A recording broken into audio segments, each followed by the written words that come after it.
Hello, good afternoon. Welcome to the Resilience Dynamic Discovery Series of 2022. I'm Jenny Campbell, I'm the Chief Exec of the Resilience Dynamic, and it's my great pleasure to present to you two broadcasts this week and next week on a deep dive into the data and the discovery that we've made around organisational resilience and well-being. Just a little bit of process. If you would love to say where you're coming in from, do put hello in the chat room, say where you're coming in from and what your interest is in resilience. I will be spending quite a lot of time going through our data, and if you have questions at the time, please just post them in the chat room and we will cover them towards the end. Just for process, that's the easiest way to make sure that we collect all the questions all in a bundle at the end. So our agenda today, we are going to dive into workforce resilience and leaders resilience. And by resilience, you will have your own definitions. You will have some things in mind about whether it's different for you in the workplace or whether it's different for you in your personal life. Today you'll discover our research and what resilience is about, which is about agility, about adaptability. So it's a strategic capability within organizations. And we're going to highlight through some of the means of which we collect the data through self-assessments. We've had over 2,000 people during 2022 use our tools and our services, and we have data from all of that analysed with the help, and a big shout out to Ellie Coombs in our team who's done a lot of the data analysis here. So without further ado, I'm going to say, why is it that we can have the right to even speak with you about this? And so you should be seeing now an overview slide. And I'm just going to go into who is the resilience dynamic? Well, first and foremost, we are research-led. We have our own proprietary research. We've been doing it since 2007. We use qualitative research methods up until around about sort of the mid 2015, 16, and then we've added in quantitative measures since then. This is the heart of why we're in business. We want to make this accessible to organizations so you can build your own capability to boost and in fact optimize the resilience and well-being of your people. We have an understanding since that time that people, whether it's individuals, you yourselves, you'd be thinking about your teams, you may be a leader when you are watching this and wondering about your whole organization. People need to see the data first in order to really engage and understand. We all have blind spots. We all tell ourselves certain stories. We say it's fine, things are going to be okay, but actually we ignore some signals. Even if we're self-aware, we have found with our brilliant community of practice who have also used our tools that they have discovered much more clearly and rigorously the data associated with their own patterns of behaviour. So seeing it first, to then understand and to optimize, and to help in that, we have created a service called the Resilience Dynamic Dashboard. It brings together self-assessment tools, resilience tracking and well-being tracking, and tools that are prompted on the basis of the actual data. Okay, so we are talking about a real service that can be used by organizations and has been used by many that you will see, including our dear friends in Google. And last of all, we are a bunch of absolute resilience nutters, a community of practice, over 100 people, growing, mainly in the UK, but growing into Europe and also in Asia Pac, and coaches who are specialized in resilience and well-being, who can help individuals, team leaders and their teams, but also on those very difficult points of crux between the strategy of your organization, the workload, the plans that you have, what you actually need to do operationally versus your people's ability to be able to deliver on that. And that's at the end of the day what we're about. We sit in the crux of how do you enable your people to deliver but keep healthy. So we believe in healthy organizations. We believe in healthy, high performing teams, and we would love to work with you. So that's who we are. About resilience itself, those definitions that you may have in your mind, you might be thinking coping, you might be thinking toughening it up, you might be thinking about bounce back. These are the typical terms that are used. Our research shows that resilience is about being adaptable. Organizational resilience, you can measure that, and it's the ability of the organization to absorb change successfully whilst maintaining its own integrity. That means its strategy, its direction, its values. The amount of change that you can absorb. And actually, when people do not have resilience, if they're not paying attention to it, that's when well-being issues can arise. And of course, we've seen that through the pandemic, that mental health issues have really come to the forefront. So we are at the cusp of dangers of burnout in the workforce and depression and anxiety. And so really what it's about is actually that demand versus capacity, right? It should be viable. You know, the demand on the right-hand side, you should be able to actually balance these things about what your capacity is. And sometimes there's a gap. We can all punch through that. If that gap is large, you really have a problem both in productivity and well-being. If it's small, you're beginning to get into the coping mode. If you have surplus capacity, that's where you get innovation and creativity. So there's a lot to play for here in terms of bottom line for organizations, and there's a tremendous amount to play for in terms of people's engagement, satisfaction with work, fulfillment, etc. And you'll see that in the data coming through. It all comes down to this. This is our foremost model, research model, called the resilience dynamic. Number one, because resilience, that adaptability, shifts up and down according to context. If you haven't slept well, it will make a difference. If you're being really challenged or intimidated by certain groups of people, it will make a difference. If you're unsure and unclear and don't have the confidence to try things out, it will make a difference. So this model here is a spectrum. It shifts from breakdown, where there really is not resilience, where somebody is really suffering, where they suffer from a catastrophic inability to access their own resources. It's as if their resourcefulness, whether they're get good relationships with people, their fun, their attitudes towards things, you can put that in a drawer, lock those drawers and throw away the key. So people in breakdown really aren't themselves and they really need help. And then you go all the way through to breakthrough. Now, breakthrough is an amazing resilient state where somebody is okay, at ease in their own skin. It doesn't matter the context. They can actually adapt according to how they need to show up. They're happy with their own power. They're humble in that. They don't take it for granted. And they're resourceful, energized by what they do, and very adaptable. And they keep learning and unlearning to keep that state there. There aren't so many of us who live and populate that kind of area, and that middle territory, the coping, bounce back and break even, that's where most of the working population sits. That's the, how are you today? I'm okay, I'm fine, you know.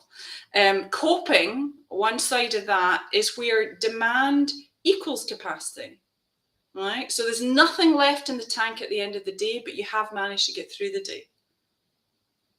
Bounce back is a higher level of resilience where there is some surplus capacity to think forward, to be more proactive, to sense check what's coming down the line. But it's unstable state because you punch through the challenge and then you're tired. And you punch through the next one and then you're more tired. And if lots of them are coming together, you're going up and down like a yo-yo. So it's quite an unstable state. And in fact, you can slip back to coping. Break even, an okay state, but can be quite variable. And of course, between break even and breakdown, you are seeing fragmentation. That's the area where people burn out, where the resilience levels are no longer sufficient. They've been trading on long hours, their energy from other places, their mindset. They've been concentrating, say, on work and not on their family life, and they just get more and more drained. So burnout is a real problem that is arising in our world, and we definitely see that in the data. It's also an area where depression and anxiety can show. But fragmentation can happen as a temporary state. I mean, many of us will work like crazy before we go on holiday, and then the first few weeks or the first few days of holiday, we'll be shattered, we'll be tired. And that's kind of what we call light fragmentation. It's also when things like your immunity system is showing up as not being as strong as it could be. Yes, when you catch colds or infections and your body's definitely crying out and saying, hey, pay attention, I need to rest more. So it's the area where a lot of well-being issues arise and mental health issues can arise. And people often kind of oscillate between that coping fragmentation, and that's a reasonable thing to be aiming for. Coping is healthy. And at the same time, from a performance point of view in organizations, what do you deliver? No change, mediocrity. So you're really at the heart of what is about what is necessary for organizational change. So that's our model. That's what we actually help people self-assess against. There are a number of different tools that we use for that. We have our resilience dynamic indicator. It's available on our website. Anyone can use it. We've got just under 2,000 data points from 2022. And we have a deeper, more in-depth, more searching sort of questions around resilience dynamic questionnaire. It tends to be that leaders use this, and we've got just under 300 data points for 2022 on this one. So when you come to see these results, this is what we're referring to in it. So let's dive straight into the data. This is from the Resilience Dynamic Indicator. We've got just under 2,000 data points. And what we've done is we've described this as the workforce. Now, very often the people who are using this are managers. They're maybe going into group workshops with our wonderful community who use this tool a lot to help their clients. It may be people who are self-selecting and are interested in this. So there's already a kind of keenness to understand, where am I? What should I be doing? And this is the results. So the average across 2022 gives us in that break-even to bounce back state. It's pretty cool, right? We're a reasonably healthy workforce here, all right? The range is from coping through to that higher levels, further than bounce back. Now that range is important, and especially the variability around that range. As I said, it's dynamic. So people are moving up and down in that range a lot. Now that means if you're a leader, a team leader, a manager, even for yourself, you can't necessarily predict that everything is going to be sweet as and you're going to get through things.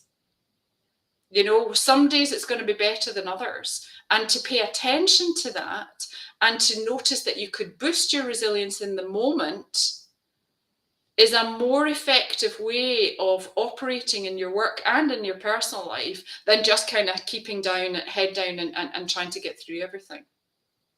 More so, some of your choices will be not to do certain things today if your resilience is more at risk. If you're in coping mode, don't add more onto your workload. Get through the most important things that you need to. So these are kind of resilience habits and resilience practices that we actually help individuals and teams and organizations get into. Now, the big piece of data that's sitting there is more than a third of us are at coping or below. Now, imagine placing that into your own team, your own organization. More than a third of your people are not able to handle change right now. That's a serious number of people, you know, and you need to start to account for what that might mean. Some of the highs, people are more able to handle challenge now. There is a rising optimism since post-COVID. It's really marked in our data. People are saying that they are higher ability to adapt to change, but they are trading on their well-being to do so. So stress is higher, tiredness and fatigue is extraordinarily coming through as a problem right now. If we track that across the years, there is a slight increase as we're going. So we've done this 2020 at the beginning of the pandemic, 21 and 22. And you can see there's a slight increase here, which is fabulous in terms of overall score. And there is a decrease in the number of people who are in the coping below. So we have an upward trend, which is a really, really positive trend. So that's cool. As we say, there's still a kind of, you know, there's a legacy potentially from COVID, but there's also this unprecedented level of change going on in the world, whether it's cost of living index or whether you're within organizations and suppliers, clients, all change, business models are changing. Can you actually manage?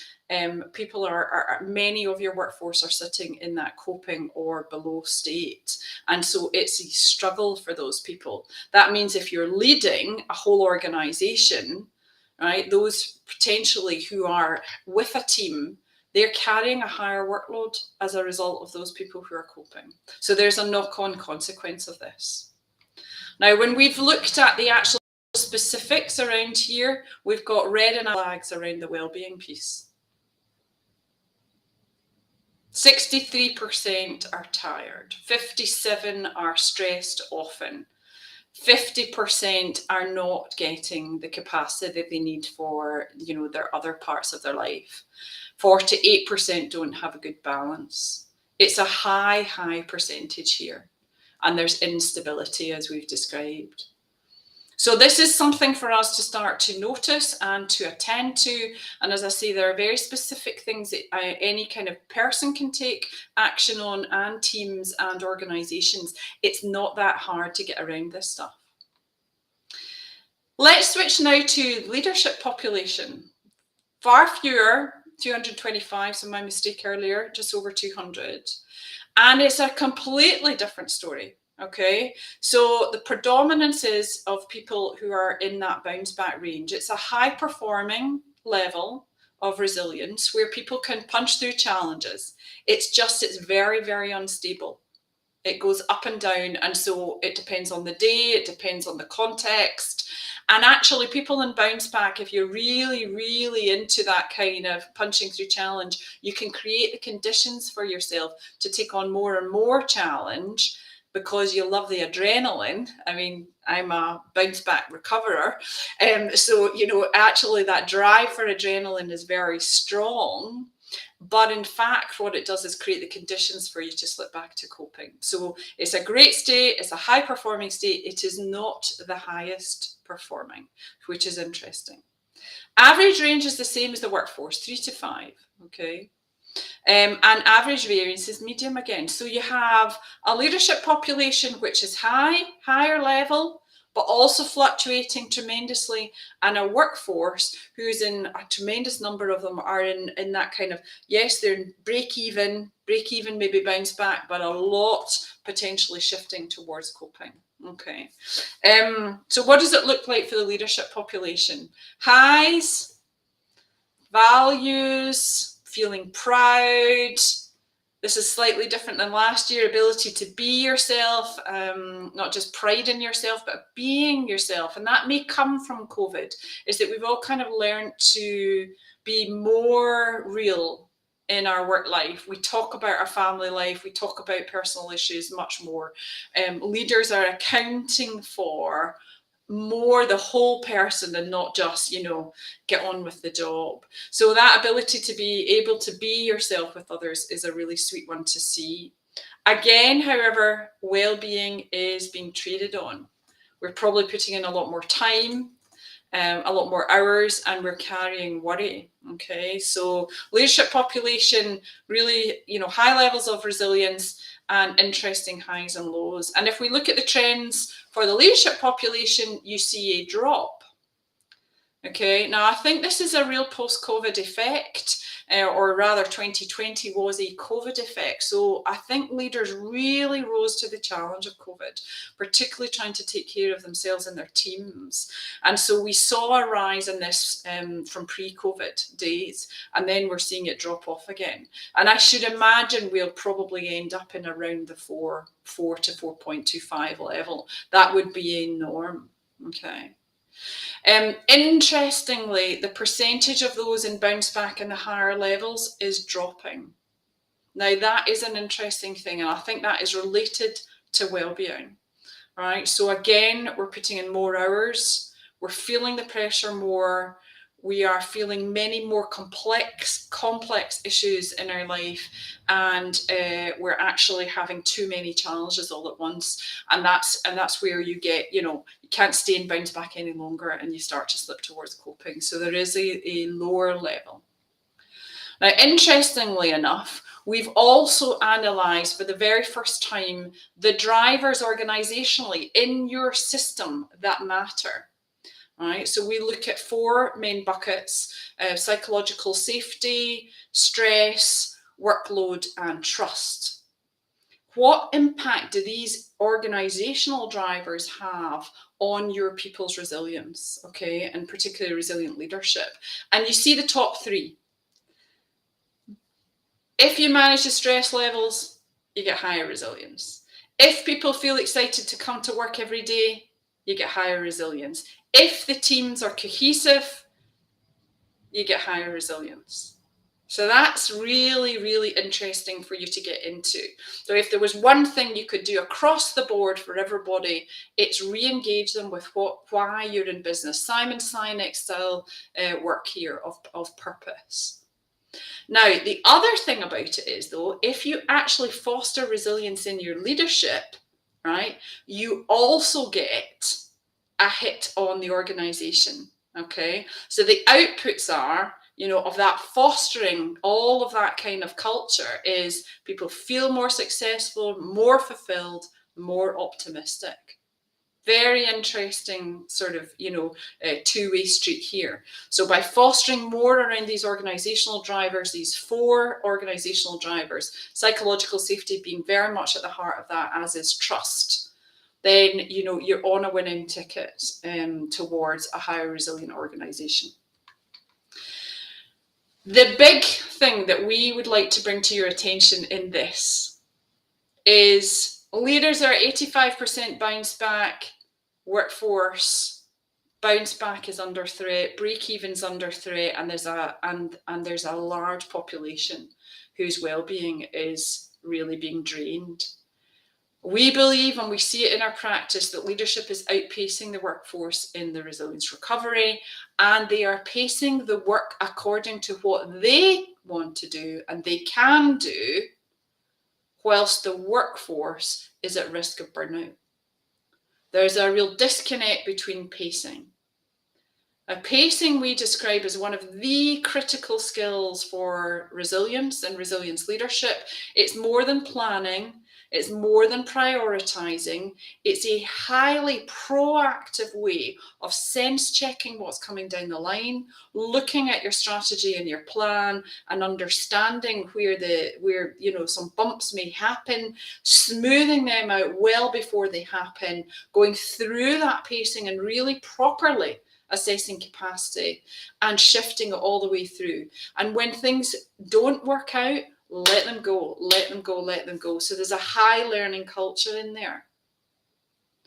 Now, in our work, we find that this is the most difficult thing to get right. And it's the most compelling part of being able to balance demand and capacity. I mean, at the end of the day, how do you know when it's okay to up the pressure? If you're an executive sitting listening to this, how do you know? Right? You may have an employment assistant program in place. You may think you've ticked the boxes in terms of actually that safety net, but in fact, can you perform? Can you make the changes that you need to successfully? Can those people get enough resilience to absorb the change successfully whilst maintaining the integrity and direction of the organisation that you're in? When is it okay to up the pressure and when is it not? And we want you to really engage with this idea because this is the trend that's currently happening. So pacing, we know we can definitely help you with that. And a lot of it is very practical. By even increasing resilience up a notch, your team, yourself, you do get more perspective. You can start to shift from reactive to proactive more easily. So we would definitely commend some of those practical tools to you.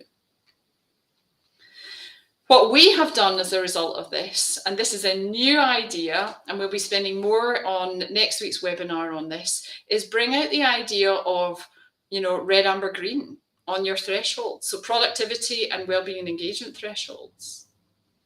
And we can get this through the dynamic dashboard that we have created. This is an example, a real example from one person of all the time that they've been tracking their resilience and well-being across September to December and how their results show. So this person is spending 68% of their time when the demand and capacity is okay. They are pretty well balanced. Only 14% in the red zone where it's really out of kilter and demand is far higher. However, in order to do that, they are probably spending far more time at work because energy is down, sleep is not great, stress is not brilliant, and you see red flags being raised on energy, sleep, and contentedness. This is a typical profile of somebody who is in that danger zone in the workforce. Okay, so they're apparently managing to meet the work, but they are trading on their well-being to do so. It's a dangerous position to be in. You will have people and talent drain as a result of this. If you're operating like this, you yourself may actually feel like over and out. And there are ways in which that can be changed, okay? And we know this to work. So we're going to dive into that a bit more next week. I hope that sort of whetted your appetite for a little bit more. We know that actually getting a hold of this stuff, using the See, Understand, and Optimise framework really does work. We're working with many, many different organizations in many different ways. In Google and Catapult, we've worked entirely across a number of their whole, their organization, Google globally. And the results have been substantial.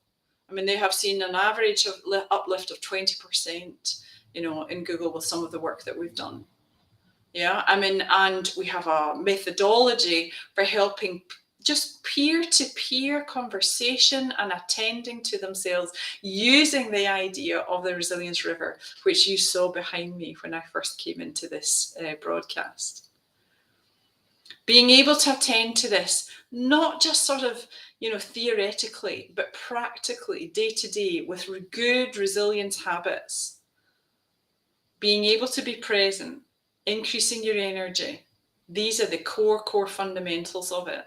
Getting perspective, not taking yourself too seriously. There is a number of these things. We can help you do that. And we are proud to be working alongside some of the organizations that you have seen here. So we would love you to know more about it. And if you are keen to know more, do get in touch with us. There are many sources of places that you can go here. Obviously, our next event is next Wednesday, the 17th of May at the same time, and we'll be getting into those thresholds and we'll be looking at the Google case study in much more detail. Subscribe to our channel, come into our website. We have tips and tools that are released every couple of weeks for people, just to be able to keep that idea of the habit going. A new series, a workshop series, is being offered to you here. We are going to work with specific organizations who bring the thought of a team with them, who are going to experiment themselves and understand their own thresholds, so they can really live that data and understand what it means for them and what actions they may take from it. You are welcome to come into that. Come in and find out for yourself how this might work for you. Obviously, we've got other resources, the book is one of them, and you are very welcome on the back end of this to download our data report, which you will find on our website. So I'd be delighted to take any questions you have, and it's my great pleasure to have offered our first set of insights for 2022. Thank you.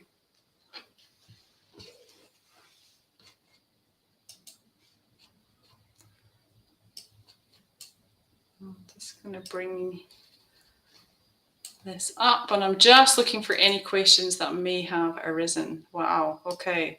So thank you very much.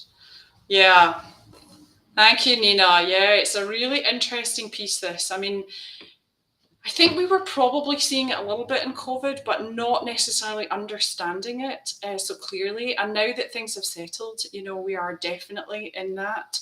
So, we definitely have to start to equip leaders with this understanding and also make it easy.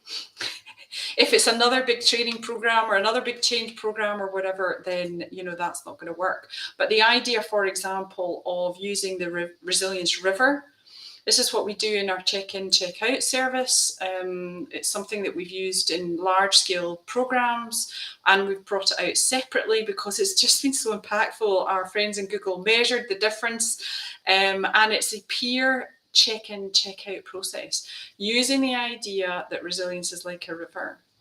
And if you get hijacked by the rocks, by the silt, by the pebbles, and if you concentrate on them and bang your head against them all day, all you're going to do is drain the river. But if you raise the river up in whatever way is personal for you, a lot of that is your energy, then actually you can bypass those rocks, you can carry them with you, etc., etc. So feel free to look at the Resilience River on our YouTube channel. It's free for anybody to use, and it's very, very powerful as an easy way to get into this conversation. Definitely to be commended.